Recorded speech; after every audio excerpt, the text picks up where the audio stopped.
Estudios Bíblicos. Viaja con nosotros desde Génesis. Únete al grupo. Inscríbete. Cuando Dios te da ciertas virtudes a través de su Espíritu Santo y de lo que tú vas aprendiendo y comprendiendo, y Dios te va transformando, algunas personas no miran esas virtudes como si fueran virtudes, realmente las miran como si fuera algo contrario a ellos, como si fuera un defecto, porque eres una persona distinta. Eso ocurría con José y sus hermanos. José estaba lleno de virtudes que Dios había puesto en él y que él las había cultivado con las enseñanzas de su padre. Por eso se mostraba como un joven recto a la edad de 17 años. Y por eso entregaba cuentas correctas de lo que hacían sus hermanos a su padre, por lo cual sus hermanos les desagradaba aquello. Así es que tenían muchos desacuerdos en contra de José, lo aborrecían, le tenían envidia, pero las cosas iban a ir más lejos aún.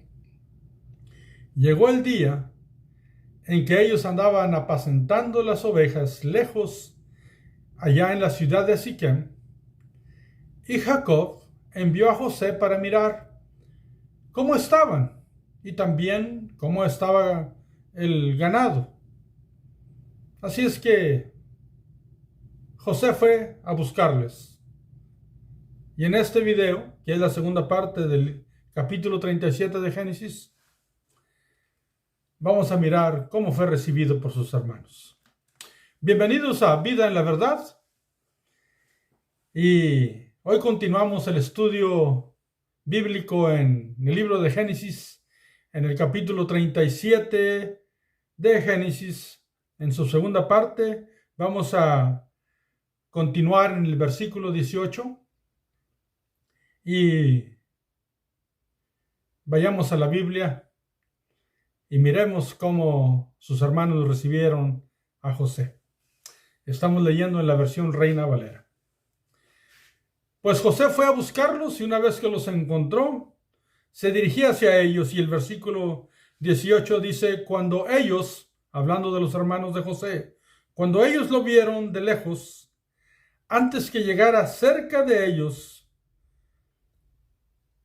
conspiraron contra él para matarle. Observen qué palabras tan fuertes se describen en este texto. Aquella envidia que tenían en contra de su hermano había crecido tanto en su corazón que con el solo verle llegar a ellos, a la distancia, ellos empezaron a meditar en algo. Y la palabra que se usa aquí es conspiración. ¿Por qué? Porque iban a unir sus pensamientos, sus ideas, pero el propósito era acabar con aquel soñador que les era tan contrario a las decisiones y a la visión de la vida que tenían ellos. Es difícil entenderlo y aceptarlo, pero es una realidad que nos enseña la Biblia, porque el corazón del hombre, si es prisionero de un sentimiento equivocado, desordenado y desagradable a Dios, va a levantar una raíz tan grande de amargura que después esa raíz va a crecer y va a llevar frutos. Y en este momento la conspiración, el plan, otra palabra que traducen algunas Biblias dice la proyección de sus pensamientos, era matarle. Eran las intenciones de ellos al mirar a José. Versículo 18, Eso es lo que nos dice. El versículo 19 dice, y dijeron el uno al otro, he aquí viene el soñador. ¿Por qué el soñador? Porque a través de los sueños ellos ya entendían que José iba a estar por sobre arriba de ellos, y ellos no querían, porque no tenían un entendimiento espiritual, porque el asunto de lo que estaba ocurriendo en José, sus características y sus virtudes eran meramente espirituales, y también los sueños que tenían eran de una visión espiritual, eran de una información que Dios estaba sembrando en José. Pero ellos no lo entendían. Ellos no podrían aceptar que el hermano, uno de los hermanos menores, porque era el penúltimo, recordando que hay uno menor que es Benjamín, pues, ¿cómo iban todos a estar bajo él? Y una de las maneras de acabar con sus sueños y de sus supuestas intenciones que ellos no entendían, pero recuerdo, estoy utilizando yo lo que ellos pensaban de José. Lo de José no eran intenciones, era algo que Dios estaba moviendo en el corazón y la vida de José. Las intenciones, y muy malas, eran las que ellos tenían con relación a José, porque no entendían aquel aspecto que Dios estaba poniendo en la vida de José. Así es que el versículo 20 dijeron, ahora pues, venid y matémosle, y echémosle en una cisterna, y diremos, alguna mala bestia lo devoró, y veremos qué será de sus sueños.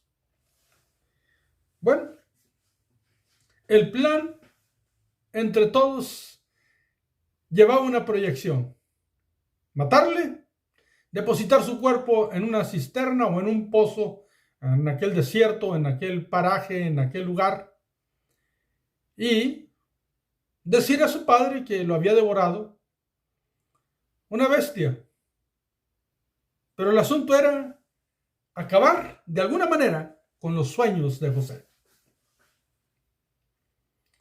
Amados hermanos, cuando el sueño es de Dios, Dios va a hacer cosas muy increíbles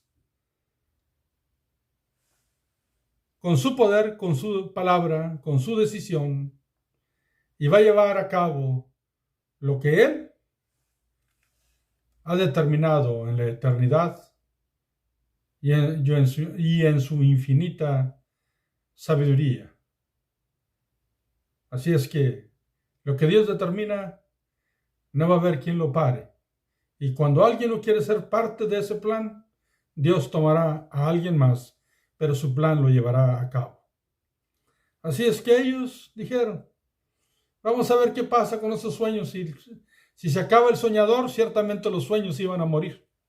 Eso era el aspecto. Desde ese momento nosotros podemos entender que ellos no tenían un entendimiento espiritual. No habían crecido en ello. Pero José era distinto.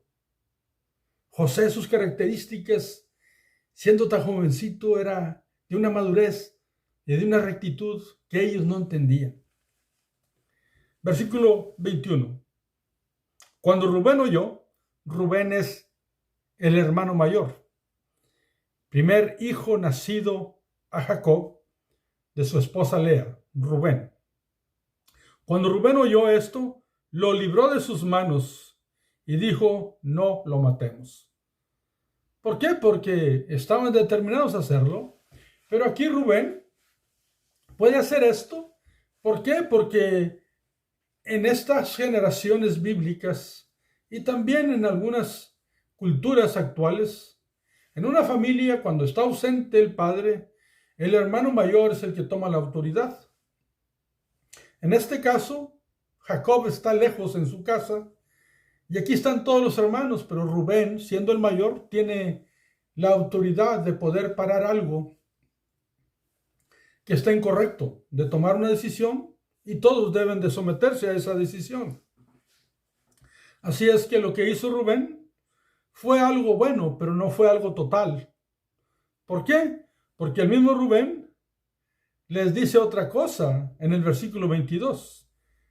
Versículo 22. Y les dijo, ¿quién? Rubén. ¿Quién les dijo?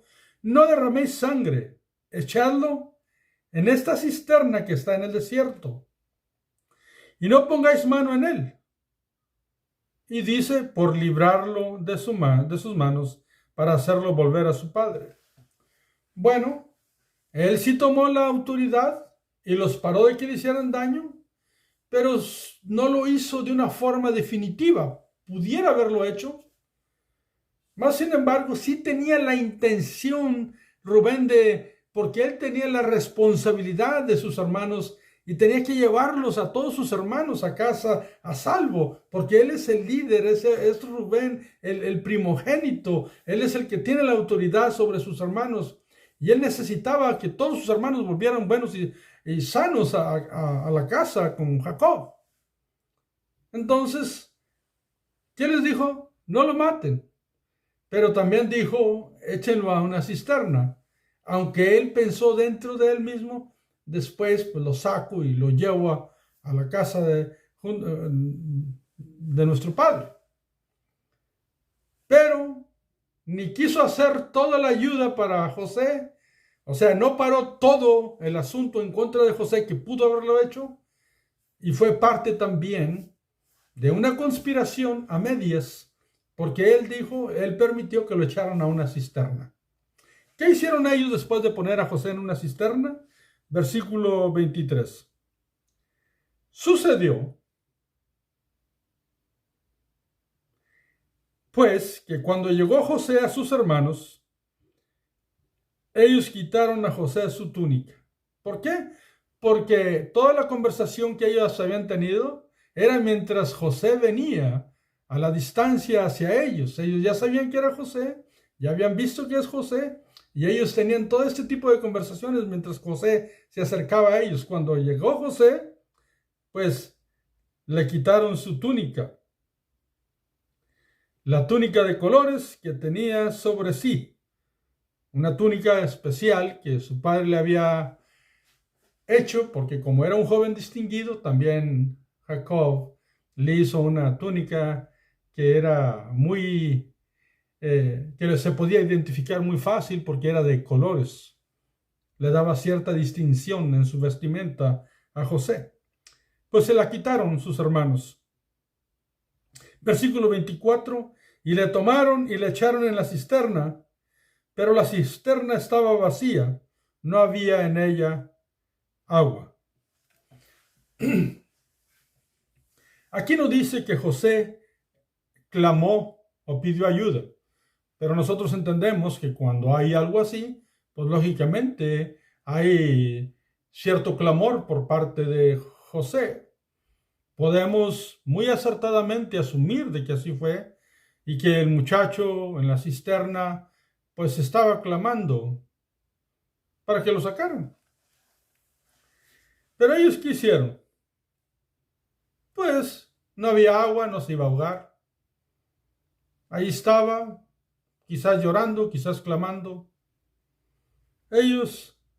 La Biblia no dice en este momento que se retiraron un poco lejos para no oír al muchacho, pero fue lo que ocurrió, el contexto nos lo enseña. Ellos se pusieron lejos y ¿qué hicieron? Dice el 25, y se sentaron a comer pan. Se fueron a comer, estando José en la cisterna. Se sentaron en otra parte por ahí y comieron. Comieron el lonche que mismo José posiblemente les había llevado.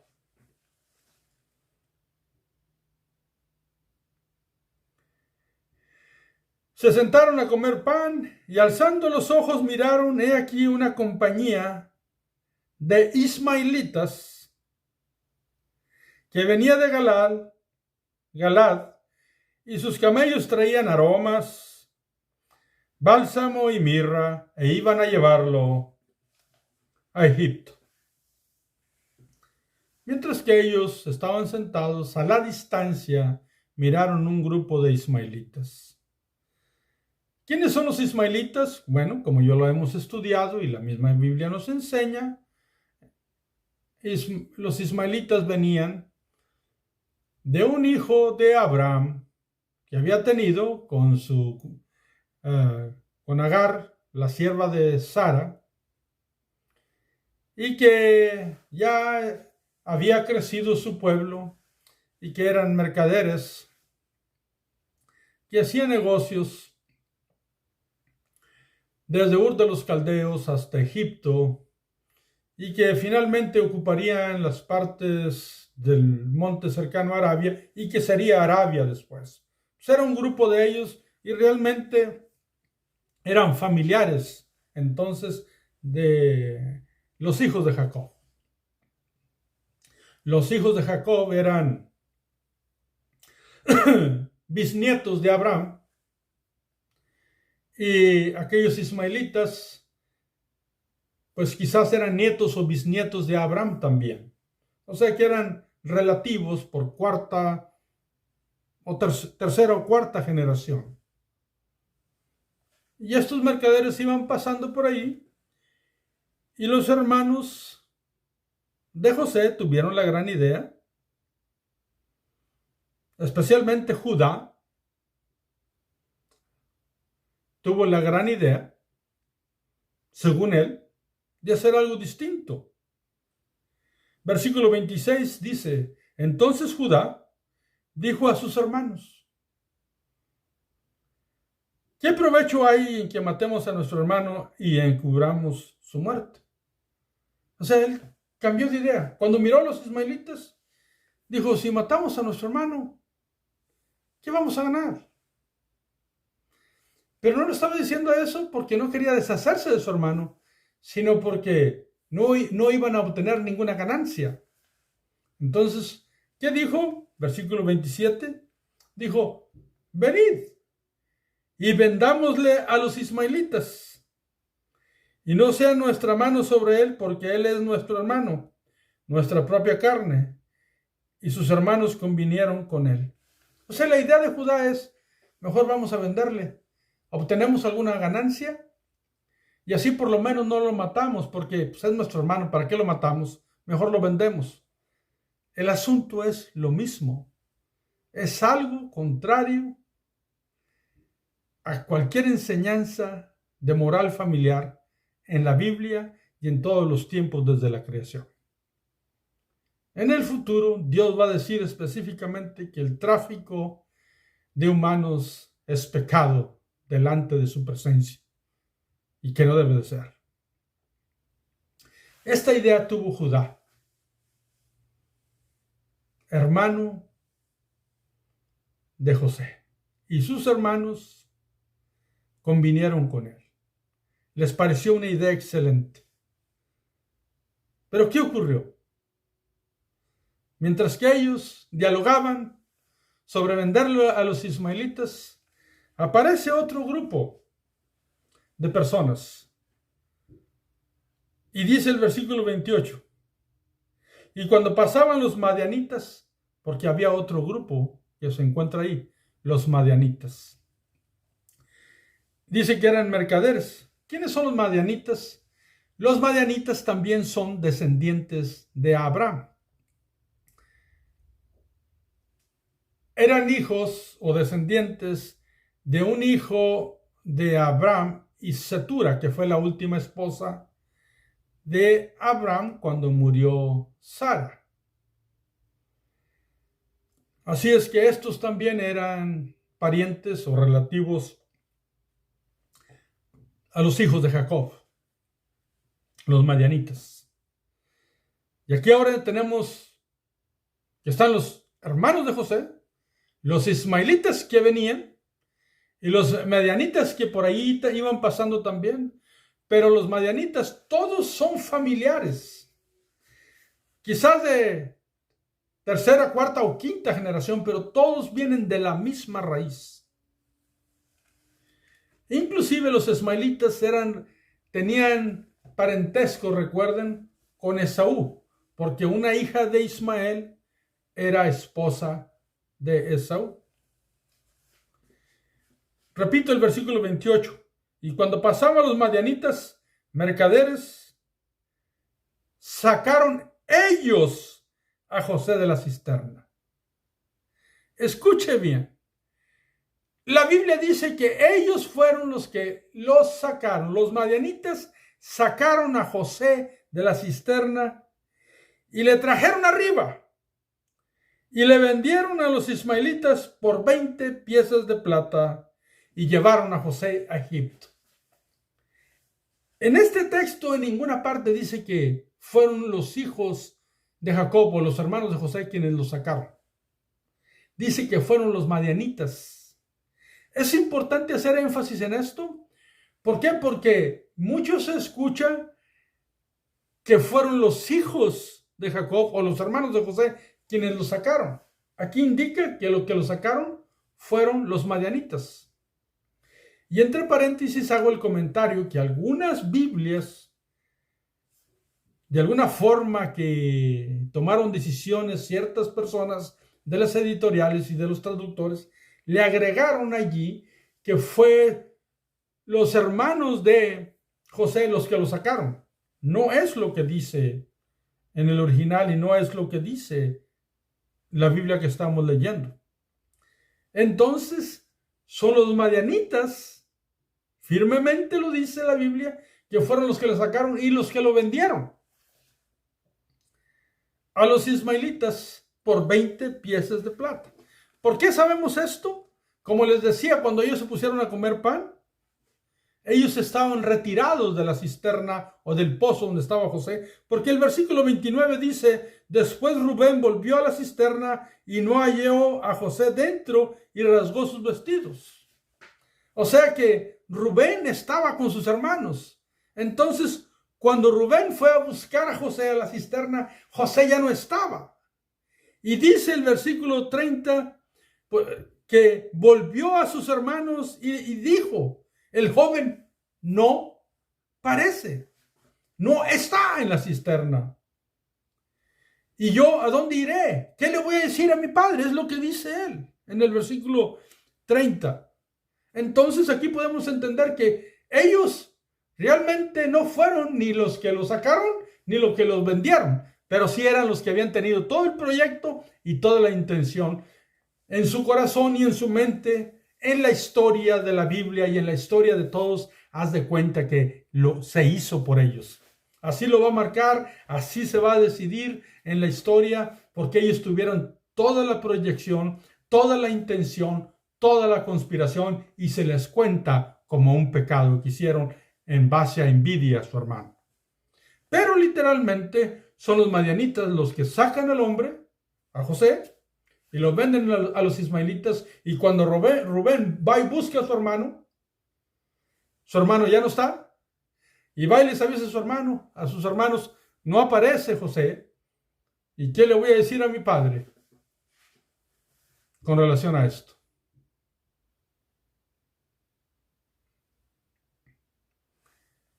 El versículo 31. Entonces tomaron ellos la túnica de José, y degollaron un cabrito de las cabras, y tiñeron la túnica con la sangre. Pues, recuerden lo que habían pensado en el principio. Pues vamos a decir que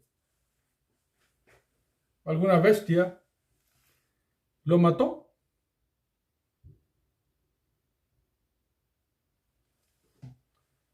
Entonces ellos volvieron a lo que habían considerado en el principio en su conspiración y agarraron la túnica de José que le habían quitado y mataron un animal y lo llenaron de sangre. ¿Y qué hicieron? En el versículo 32 nos dice, y enviaron la túnica de colores y la trajeron a su padre. O sea, la llevaron a Jacob y dijeron, esto hemos hallado. Reconoce ahora si es la túnica de tu hijo o no. Observen que ni siquiera les dice, es la túnica de nuestro hermano. Le dicen, es la túnica de tu hijo, porque ellos le hablan como diciéndole, tu hijo favorito. En el versículo 33, Jacob responde, y él reconoció y dijo, la túnica de mi hijo es, alguna mala bestia lo devoró. José ha sido despedazado. Miren esa deducción que toma Jacob al mirar aquella túnica. Ahí se forjó, ahí la conspiración, aunque ellos no habían hecho todo el proceso, pero sí habían formado la conspiración. Allí se estaba cumpliendo la conspiración de ellos. Pero ellos ni habían tenido en sus manos el dinero, ni lo habían sacado literalmente de la cisterna.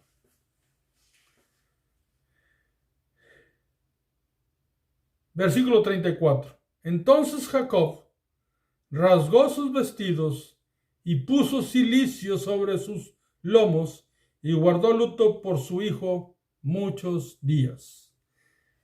Lógicamente, el dolor de un padre por la pérdida de un hijo es muy grande. Pero aquí hay algo agregado, algo que necesitamos nosotros meditar, porque el siguiente texto nos informa algo que ocurría en Jacob.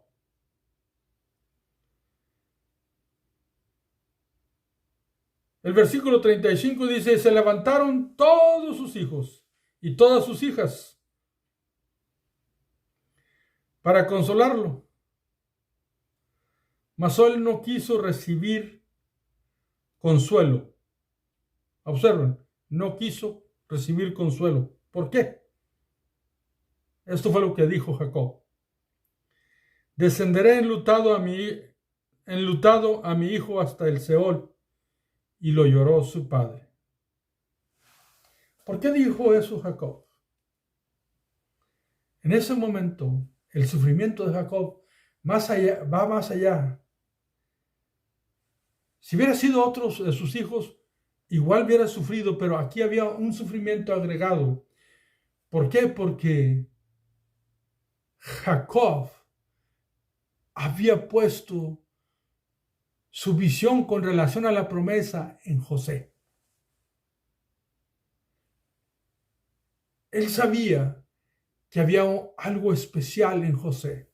Por eso había invertido tiempo y lo había enseñado.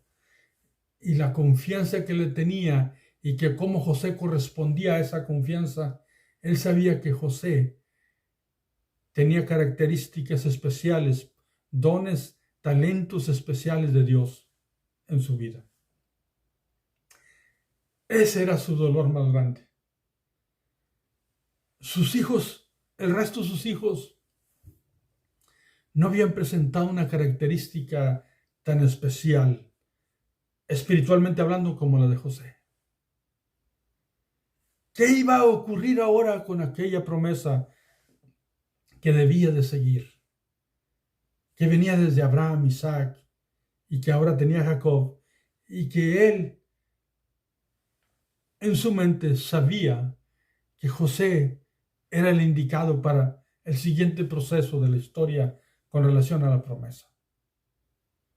Ese era su dolor, por eso dice, voy a descender enlutado, en dolor, a mi hijo hasta el Seol.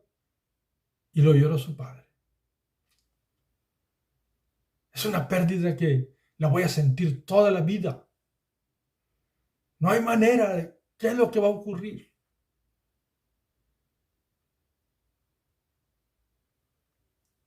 Todos los hijos se aman y por todos los hijos se sufren si alguno de ellos muere. Yo,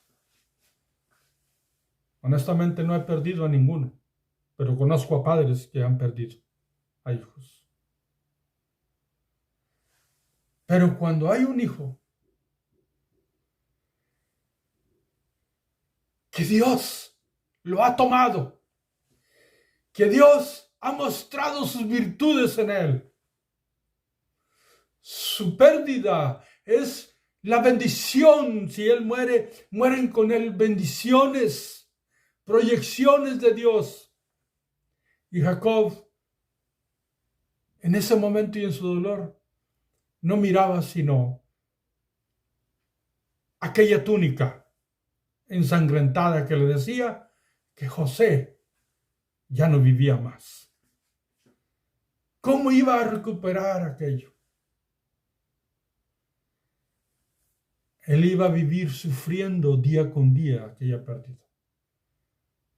Dios lo recompensaría en el futuro, enseñándole la verdad de lo que ocurrió y llevándolo a una restauración de aquel dolor. Pero en este momento era lo más difícil para Jacob. El último versículo, el versículo 36, y va a ser el último versículo de nuestro video porque es el último versículo del capítulo 37, nos dice: y los madianitas lo vendieron en Egipto a Potifar, oficial de Faraón, capitán de la guardia. José fue llevado a Egipto. Y aquí hay una verdad.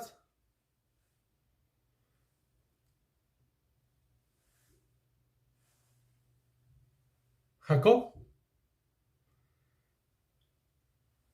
todo el mundo negoció con él. La conspiración y la intención de sus hermanos fue en contra de él. Los madianitas hicieron negocio con él. Y la Biblia va a hablar de los ismaelitas que lo vendieron, los madianitas lo vendieron y también sus hermanos lo vendieron. Los tres términos se van a encontrar en la Biblia. ¿Por qué? Porque lo que nos está enseñando la Biblia aquí es que todos el resto de sus parientes que ellos tenían y que eran parientes por generaciones antiguas, desde Abraham, realmente iban a estar en contra del pueblo de Dios. Y que solamente aquellos que cambiaran su parecer, su entender y aceptaran a Dios y lo que Dios decía iban a ser parte de Israel. Pero la gran mayoría iba a ser enemigos de Israel. Tanto madianitas como ismaelitas, descendientes de Saúl, Amalek, los filisteos, gente de Canaán. Recuerden, por eso se habla esto. Entonces, todos se involucraron en la venta de José hacia Egipto. Pero los que conspiraron primordialmente fueron sus hermanos. Aunque no lo hicieron literalmente, pero lo querían hacer, lo aceptaron, y cuando ellos tomaron la túnica y la llenaron de sangre, dijeron: esto realmente era lo que nosotros buscábamos, ahora nada más hay que llevar esto a nuestro padre. Y para Jacob, él estaba muerto, pero él fue llevado a Egipto y lo vendieron a un hombre llamado Potifar. ¿Qué nos dice estos versículos últimos del capítulo 37 hablando de una enseñanza exegética? Nos dice claramente que sus hermanos formaron toda la proyección de la conspiración, que Rubén tomó un lugar mediático, pero no total, para defender a José. Que José fue puesto en una cisterna y que Judá tuvo la gran idea de que vamos a venderle. Cuando intentaron venderle y Rubén fue a sacarlo de la cisterna, aquel muchacho ya no estaba porque los madianitas habían sacado a aquel muchacho y lo habían vendido a los ismaelitas por 20 monedas de plata. Así es que literalmente la venta no se ejerció por sus hermanos. Mas, sin embargo, sus hermanos, al no encontrarlo, simplemente retomaron su plan y, como tenían la túnica en sus manos que ellos mismos le habían quitado, la llenaron de sangre de un cabrito y la enviaron a su padre, el cual lloró amargamente la gran pérdida tanto física de un hijo y una pérdida moral, pero una pérdida de bendición espiritual, porque Jacob sabía quién era y qué características tenía José y que era especial en las manos de Dios. Ese era su gran doble dolor. ¿Qué nos enseña en un principio hermenéutico que podemos transportar al tiempo moderno? Las intenciones en contra de un ser humano, en contra de un hermano o de otro ser humano, son pecado delante de Dios. Cuando los pensamientos y las intenciones atrapan a la mente, tenemos que orar a Dios arrepentidos y pedirle perdón por ellas, porque es de la manera que se van a borrar. Porque las intenciones, un pensamiento puede venir y tiene que ser desechado, pero las intenciones son pensamientos que se van triturando y amasando día con día y que crean planes. Ese tipo de cosas e intenciones son tremendamente errados y equivocados y son pecado, porque crían una raíz. Y no debería de ser. Y cuando ocurra, el arrepentimiento y el perdón deben de ser en nuestra vida, para que aquello sane y sea quitado en el poderoso nombre de Cristo. Nunca debemos de hacer mal contra nadie, ni debemos de traficar con un ser humano obteniendo ganancias de él. Y nunca debemos de jugar con los sentimientos de la pérdida de un ser humano con otro ser querido de él. En este caso fue Jacob, pero puede ser un padre, una madre, un hermano. Decirle una mentira como la que le dijeron los hermanos de José le causó un gran dolor. Le mintieron, pero igual haya sido un gran dolor si le dicen la verdad, pero no quisieron porque todos eran culpables y no quisieron decirle lo que conspiraron, porque al final de cuentas el que le decía la verdad era José, y en esta ocasión no estaba José para contarle. No odiemos a quienes dicen la verdad. Decir la verdad siempre es una virtud, siempre y cuando esa verdad vaya al lugar que corresponde, como José lo hacía, que le decía a su padre. Las personas que hacen eso tienen una virtud. Por ejemplo, si un hijo tiene un problema, tiene que ir con sus padres y decírselo. Si alguien en la iglesia tiene un problema y no sabe qué hacer, debe tener una persona con confianza, de confianza donde él vaya a hablar, sea su pastor o un líder que pueda tener la capacidad de ayudarle. Pero ir y hablar y decir la verdad es siempre correcto, y es lo que hacía José. ¿Qué es lo que no debemos de creer? Bueno, en la Biblia aquí parece que hay una contrariedad. ¿Por qué? Porque la Biblia nos va a enseñar que los hermanos lo vendieron. Nos va a enseñar que los ismaelitas lo vendieron. Y nos va a enseñar que los madianitas lo vendieron. Y entonces surge la pregunta o el comentario. La Biblia se contradice.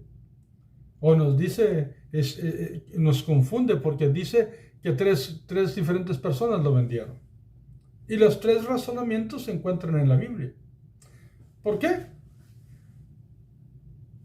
Porque realmente todos estuvieron involucrados. En la historia se puede decir que los madianitas lo hicieron, se puede decir que los ismaelitas lo hicieron, y se puede decir que los hermanos lo hicieron. Y las tres maneras de mirarlo van a ser maneras correctas. Porque las intenciones eran verdaderas. Y de hecho, las trataron como si fueran lo que ellos hubieran hecho. Dicho de otra manera, para corregirme, los hermanos de José, aunque no lo hicieron literalmente, lo que ellos hicieron delante de su padre, ellos mostraron y enseñaron que ellos estaban de acuerdo en lo que había ocurrido. Así es que la historia va a involucrar a las tres personas, pero todos conspiraron y hicieron negocio con José. Afortunadamente el futuro nos va a enseñar que a José le va a ir bien, porque Dios es grande y su misericordia es para siempre, como es para ti y para mí. Dios es bueno en nuestras vidas.